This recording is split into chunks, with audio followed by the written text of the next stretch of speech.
Waskita hutangnya 50 triliun. Kemudian aset dijual adalah judul-judul di banyak media, kemudian disusul rugi Garuda lebih dari 70 triliun yang akan dimerpatikan dan dipilotkan, bangkrut. Yang membeli aset-aset itu siapa? Siapa lagi kalau bukan asing? Kita ke infrastruktur dulu, yang mana BUMN karya-karya yang mengerjakannya semuanya merugi. Sungguh kita tidak anti dengan infrastruktur, yang kita anti adalah cara membangunnya yang berbasis hutang yang kita tentang. Sulit kalau pemerintah berbisnis dan membangun infrastruktur, teorinya memang memperlancar arus barang. Benar teorinya. Pertanyaannya, isi barangnya apa? Ngangkutnya pakai kendaraan apa? Bensinnya dari mana? Kalau barangnya import, kendaraan pengangkutnya import, BBM-nya import, di mana manfaat ekonominya kalau begitu? Tetapi kalau membangunnya tanpa hutang, maka resiko perusahaan BUMN yaitu badan usaha milik pemerintah, arti sebenarnya loh, tidak akan bangkrut. Namun kenyataannya bangkrut karena mati beban bunga. Ada dua hal yang menimbulkan masalah ekonomi yang saat ini terjadi. Karena yang membangun adalah BUMN, maka modal di setor 20% harus free cash. Ternyata BUMN nggak punya uang, jadi BUMN-nya ngutang untuk setoran modalnya. Lalu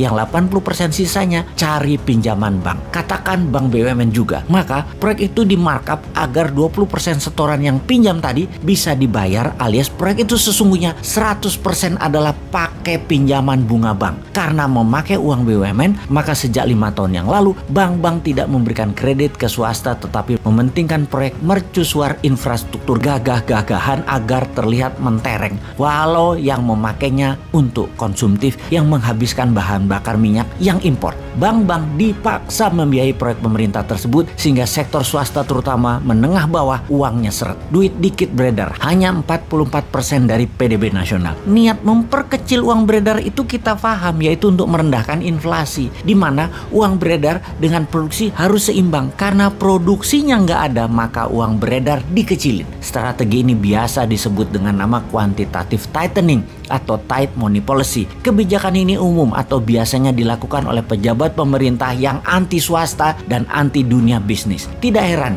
selama 7 tahun menjabat, pertumbuhan GDP hanya naik 20% dalam 7 tahun, di mana inflasi ditahan di 3% per tahunnya, alias dalam 7 tahun inflasinya 21%. Kalau dibandingkan dengan pertumbuhan GDP dengan inflasi, maka dalam 7 tahun nilainya minus 1%. Kan geblek sebenarnya bernegaranya. Namun buzzer sebagai tentara udara gampang membodohi masyarakat. Semua yang mengkilat disebarluaskan, semua yang minus ditutup. Dan kalau ada yang membunyikan akan minusnya bernegara, maka dianggap anti pemerintah, anti kebinekaan, anti pejabat yang maha mulia yang sangat populer itu. Lalu diciptakan sebuah common enemy atau musuh bersama yang namanya kadrun, kampret, dan sejenisnya sebagai kelompok anti pemerintah. New Mind bahkan dimasukkan ke kelompok tersebut. Padahal terang-terangan New Mind tidak pro oposisi, tidak pro incumbent, tapi pro kebenaran. Dan setiap kebenaran diungkap, kalau dianggap salah selalu dikasih solusinya. Sementara yang namanya oposisi saat ini semuanya kerjanya bengok-bengok kejelekan, namun tidak mengajarkan mana yang benar. Maka New Mind juga hajar oposisi yang naif begitu. Kita simpulkan sekarang, mengapa ekonomi Indonesia dalam 7 tahun minus 1% sejatinya? Karena sang pejabat ingin mendapatkan prestasi dengan inflasi rendah, dengan menekan uang beredar. Sementara uang di bank dikuras bukan untuk UKM dan rakyat, tetapi membiayai proyek mercusuar infrastruktur pakai hutang. Karena proyek-proyek itu hutang, berbunga, dan tidak produktif, terbukti